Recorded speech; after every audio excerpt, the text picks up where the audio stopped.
đấy ôn sở vi sậtបាទដែលកំពុងតែសិក្សាស្វែងយល់អំពីកុំព្យូទ័រថ្ងៃនេះគឺខ្ញុំបង្រៀនអំពីការប្រើ shortcut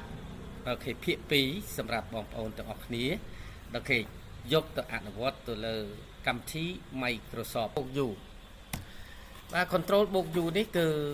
យើងសំដៅទៅលើអ្វីបាទឥឡូវយើងមើលទាំងអស់គ្នា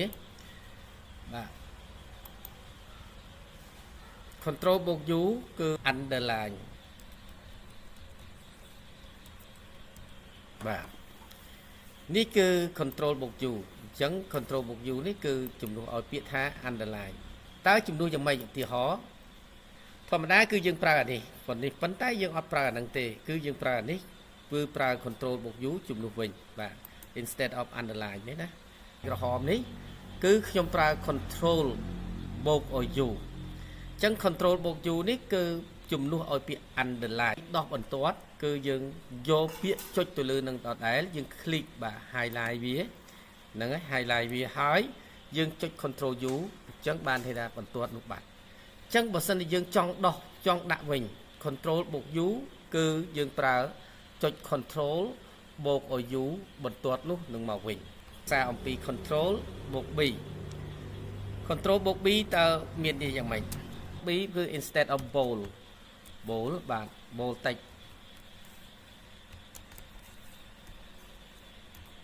ណា bold តិចអញ្ចឹងយើងមើលគំនុះក្រហមនេះបាទនេះថាអូខេខ្ញុំឲ្យបងប្អូនមើលឲ្យច្បាស់ថាតើវា bold តិចយ៉ាងម៉េចឥឡូវគឺយើងចាប់ដើមមើលទាំងអស់គ្នា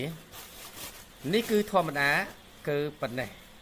គឺបានន័យថាវាអក្សរអត់ទាន់ bold ទេអញ្ចឹងដើម្បីខ្ញុំយកពាក្យថា bold នេះអញ្ចឹងខ្ញុំត្រូវ control បូក B អញ្ចឹងបានន័យថាអក្សរនេះគឺវា bold ហើយអញ្ចឹងយើងអត់មានអីពិបាកទេអញ្ចឹង bold នេះគឺជំនួសឲ្យអក្សរ B នេះណាអញ្ចឹងយើងខ្ជិលចុចអញ្ចឹងទេយើងអាចប្រើវាជំនួសឲ្យ B អញ្ចឹងគេ highlight វាទៅ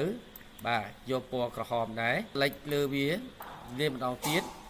រួចហើយយើងយកពាក្យ control B ឡើងវិញអញ្ចឹងវាដោះវិញហើយអញ្ចឹងដើម្បីចង់ដាក់អញ្ចឹង control បូក B ទៅជាប៉ុណ្ណេះនេះគឺករណីងាយៗសម្រាប់បងប្អូនសិក្សាការប្រើ control shift បូក enter នេះហេតុអីបានយើងត្រូវប្រើ control shift បូក enter control shift បូក enter ឧទាហរណ៍ទំព័រយើងនៅប៉ុណ្ណឹងអញ្ចឹងគេប្រើ control shift បូក enter នេះគឺគេប្រើមួយគោះ